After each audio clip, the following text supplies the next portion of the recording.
finding out the decision maker. So how many times have I called a client and set up a meeting and you get there and you realize it's not the decision maker. You're getting the no person, not the yes person. And when I say that, I mean, you've done all the work. You made the cold call, which is scary enough as it is. You're out there, pitching business. You're psyched. You're ready to roll. You think you're getting a big deal. And then you realize this person has the ability to say no. They don't necessarily, or they don't have the ability really to say yes. And it's so important to get in front of the decision maker for their sake, for the sake of time. You're a professional and you don't need to waste your time with people who may not be able to give you the answers you're looking for. But that's not to say that those people should be disregarded. So it's kind of a really delicate balancing act. Influencers are important. Decision makers are the most important, really. So how do we get both in the room, or how do we really ultimately access the decision maker?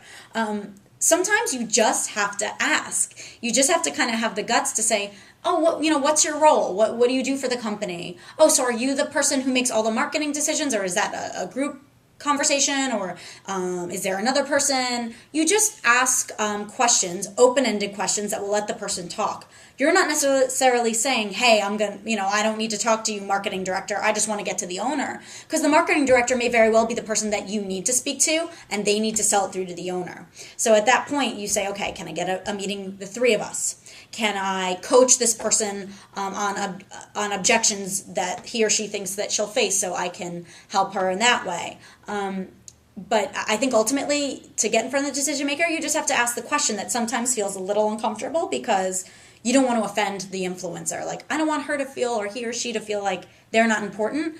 It brings the walls down when you can just ask the questions that, I don't know why, but sometimes we feel like it's so, you're going to offend somebody. Oh my God, and sometimes you just got to ask the question, and then you'll find out that it'll be yes or no, or leave me alone and never speak to me again, and then you can move on.